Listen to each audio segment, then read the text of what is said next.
Hello mga mamwa! Magandang araw sa atin lahat mga mamwa. Agnes Canaria po, businessirang mamwa. Ayan. Ayan mga mamwa, mahappy po tayo ngayon kasi po naka-receive po ako ng message sa aking Gmail na ako daw po ay magpa-thank you sa lahat ng nag-subscribe dahil po ako daw po ay nagkaroon na ng 100 subscribers. Ayan po, maraming salamat po sa mga nag-subscribe sa akin. Marami pong salamat.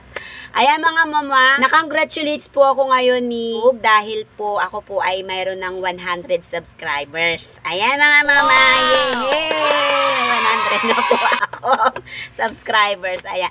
Thank you YouTube. Ayan. Ayan mga mama, ngayon po tayo po ay mag-share ng kita natin sa tindahan. Kasi nagkaroon na po na tayo ng tindahan. Siyempre po, meron na tayong kita dyan. Ayan mga mama, para po malaman nyo kung kumikita kayo o hindi, ilagay nyo po yung benta nyo araw-araw. Bawat benta po, ilagay nyo po, lista nyo po sa notebook. Lahat po ng benta nyo. Araw-araw po yan. Ilagay nyo po doon kung magkano yung puhunan at kung magkano yung kinita nyo sa isang items. Pagdating po ng hapon, ang gawin nyo, itotal nyo po yun. Doon nyo po makikita kung kumita kayo o hindi. Araw-araw. Ang gawin nyo po araw-araw. Tapos ang pagdating po ng linggo, dahil araw-araw naman tayong nagbubukas at nagtitinda, itotal nyo po lahat yun mula Lunes hanggang Linggo kung magkano po yung weekly nyo nakita. Doon nyo po malalaman kung kumikita kayo o hindi.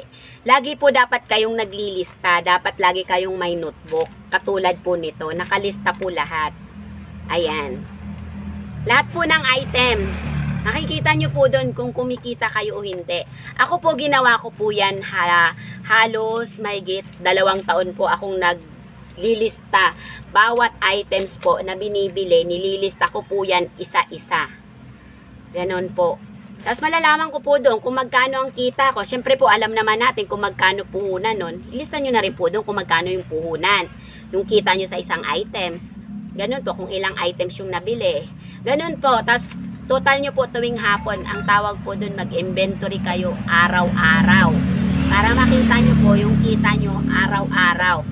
Yung araw-araw pong kita, siyempre po sa loob ng isang linggo, itotal nyo po yun. Doon nyo malalaman yon kung paano at kung magkano ang kita nyo sa loob ng isang linggo. Maganda po ang kitaan sa sari-sari store. Tsatsagain nyo lang po mga mama. Mahabang pasensya. Ayun. Ayun mga mama, sabi nga nila, hanggat may tiyaga ka, may nilaga ka. Ayun mga mama, ganun po yon. Lagi lang po tayong gagawa ng record hanggang sa makuha nyo at mamemorize nyo kung paano ang gagawin. Sa mga susunod na taon, kapag memorize nyo na yon, kahit di na kayo gumawa nito, magagamay nyo na po. Ganun po yun. Madadagdagan pa nga po yun kapag nagdagdag kayo ng iba pang paninda na gusto nyong idagdag sa tindahan nyo. Ayun po mga mama. Bukod po sa paglilista ng mga items nyo na paninda, yung mga load pa po mga mama. Gawa din po kayo ng listahan. Ilista nyo din po yun araw-araw. Lahat po ng nagpapaload. Lahat po ng network. At i-record nyo po lahat ng mga kailangan nyong i-record para malaman nyo kung magkano ang inyong kikitain. Kasi kapag hinula-hulaan nyo lang po, hindi nyo talagang siguradong yan ang kita nyo, di natin alam, baka mamaya natangay na pala natin pati yung puhunan. Kaya dapat po lagi kayong maglilista. Ililista nyo po yun araw-araw. Tapos tututuhalin nyo po yung kita nyo doon araw-araw. Yung salita, yung pinakamababa nyo dapat, kasi dapat po doon kayo kukuha ng kita nyo sa pinakamababa nyong kinikita.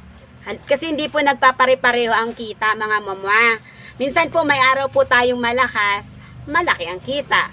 May araw po tayong medyo mahina-hina, mababa ang kita. Na ganun mama, doon po tayo magbabase sa pinakamababang kita. Sabihin na po natin ang pinakamababa nating kita ay 500 ang araw na kita natin.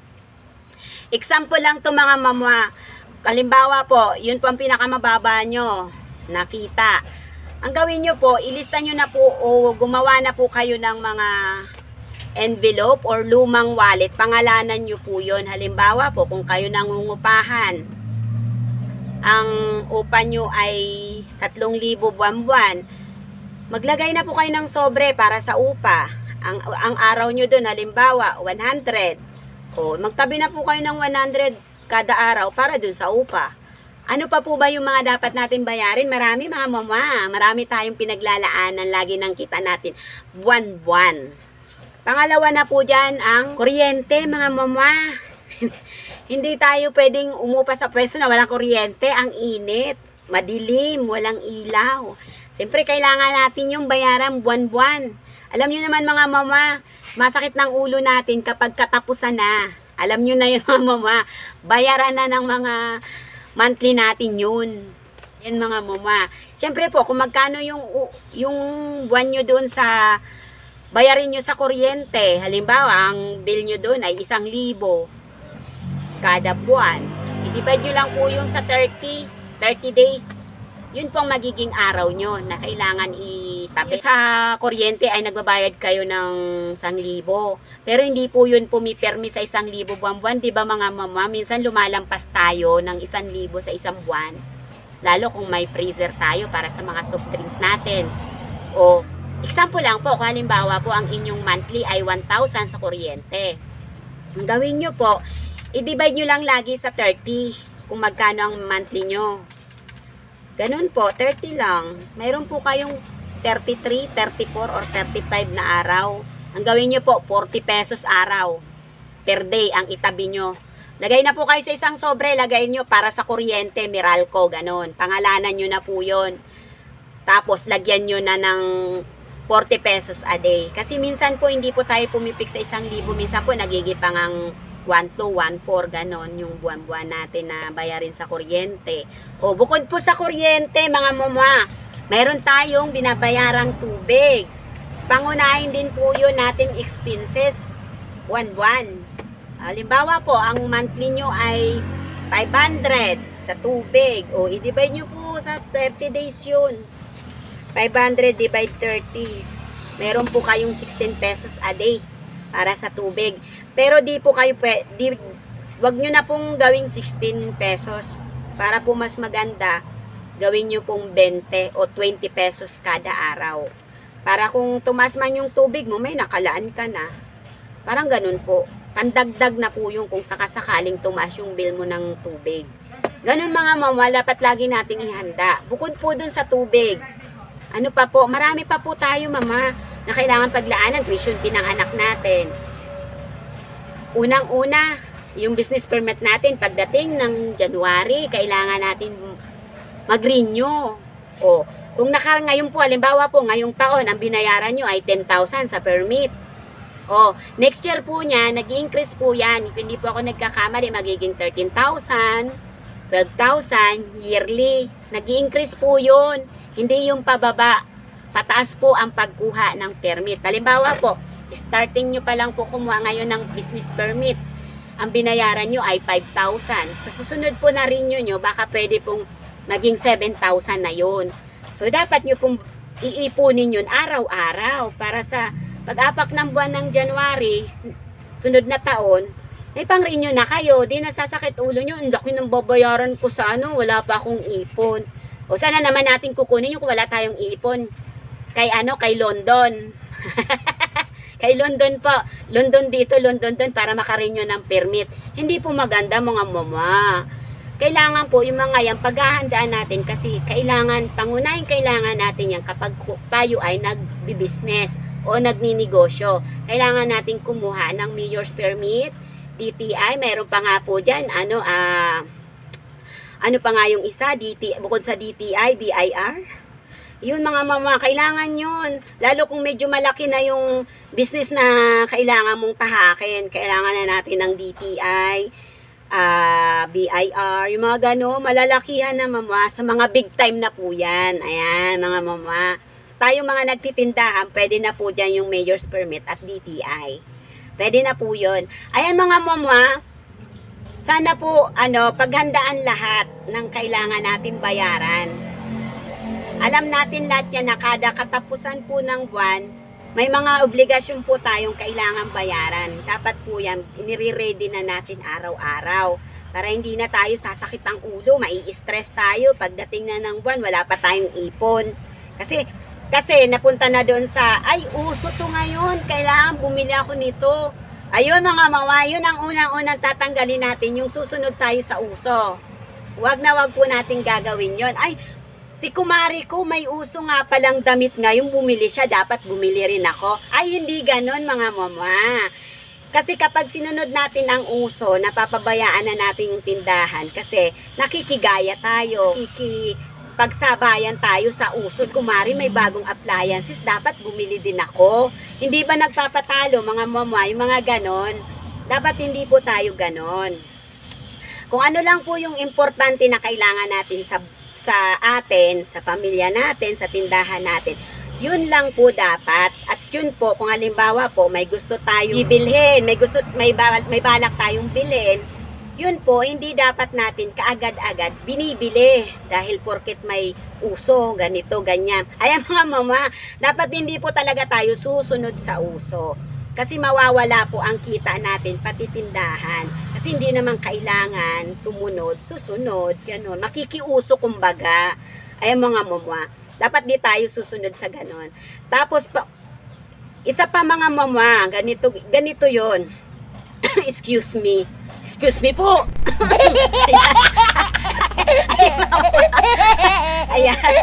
Ayan, nabibilaukan na yata ako. Ayan mga mama, daldal ko na naman. Ayan mga mama, sana sa pagiging madaldal ko may napupulot kayong aral. Ayan mga mama, sunod po yung sa tindahan. Dapat po hindi kayo kuha ng kuha doon. Wala sa loob ng bahay, kukuha sa tindahan. Gustong kumain, kukuha sa tindahan.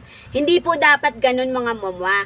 Dapat po kung ano yung laman ng tindahan, kahit po tayo mismong may-ari ng tindahan, bayaran natin yon. Kasi yun po ay may puhunan. Kasi kung doon po natin lahat kukunin, walang bayad, walang balik, hindi po tayo kikita doon mga mama, palugi po ang ating negosyo. Ganun mga mama, dapat kahit 5 duling, pag kayo kumuha sa loob ng tindahan, dapat nyo pong bayaran yon. Maski ako na po ang may-ari ng tindahan, binabayaran po namin yan. Ibinabalik po namin kasi ang iniisip po namin, may puhunan yon. Ayun mga mama, yun na nga po, dapat ilalaan natin araw-araw yung kita natin doon sa mga kailangan natin bayaran at sa mga gusto natin ma-achieve sa buhay. Halimbawa po, gusto nyo magkaroon ng house in lot. Syempre po, hindi naman po natulog tayo ngayon, pagising natin, may house in lot na kaagad tayo. Hindi po ganun mga mama. Hindi po tayo natutulog na pagising natin, instant millionaire na po tayo. Hindi po ganon. Dapat po natin yun pagplanuhan at pag-ipunan. Kapag nakapag-ipon-ipon na po kayo, pwede nyong i-loan yan sa Pag-ibig kapag kaya nyo ng hulugang buwan-buwan. Mga ganun mga mama, may mga paraan po. Hindi po sa mga padalos-dalos o pabigla-biglang desisyon. Dapat po lahat talaga, step by step, may plano kung para saan. Kung ano yung target nyo sa buhay. Halimbawa, ang pagtitindahan, kailangan pagdating ng araw, pag nakapag-ipon ako, sana may bahay na ako. Parang ganun mga mama, may mga paglalaanan tayo para nai-inspire tayo sa araw-araw nating pagtitinda. Ganun lang lagi ang nasa isip ko. Katulong sa pamilya, makatulong sa asawa, para nasa ganun, may napupuntahan yung araw-araw nating pagpapagod, paglalaan ng oras sa tindahan, mga ganun. Sa kinabukasan ng anak, pang-enroll. Siyempre, yun naman talaga tayo mga mama. Ang mapag-aral natin yung mga anak natin, makatulong sa mga magulang natin na sa ngayon, wala na ring lakas na para magtrabaho. Siyempre, tayo na yun. Kumbaga, kung nung araw, nung bata tayo ang pasanin ng mga magulang natin, ngayon na sila na ang matanda, tayo na ang may pasan sa kanila. Kasi wala na silang kakayanan magtrabaho. Ayun, dapat na ganun mama, may mga pinaglalaanan yung kinikita para may magandang patunguhan. Ayan mga mama, yan lang po muna mga mama. Sana may natutunan po kayo sa aking i-share. Basta wag nyo lang pong kalilimutan, lagi kayong re-record ng lahat ng benta nyo para doon nyo malaman kung magkano ang kinikita nyo araw-araw. Huwag nyo pong kalimutan yun maglista. Kung mayroon pong scratch o lumang mga bond paper, pwede na po yun. Hindi nyo na kailangan bumili ng notebook dahil isa pa yan sa mga magiging expenses nyo. Yung mga pinaglumaan ng anak nyo na notebook, huwag nyong itapon, pwede nyo pong gawing listahan yun ng mga paninda at items na nabili sa inyo. Ayan mga mama, maraming salamat po ulit sa mga nag-subscribe sa akin. 100 na po kayo. Maraming salamat po. Yay! Kaya, sana po madagdagan pa tayo. Sana po may mga mag-subscribe pa sa akin at may mga ma-inspire pa po akong mga kapwa ko mama o kahit sino man po dyan na mga papa, tatay, papa, ganon. Sana po ma-inspire ko kayo. Mapanood nyo yung aking YouTube para ma-inspire po tayong maghanap buhay din araw-araw. Ayan mga mama, maraming salamat po ulit. Huwag pong kalilimutan mag-subscribe at click bell button para lagi kayong updated sa aking mga videos. Bye!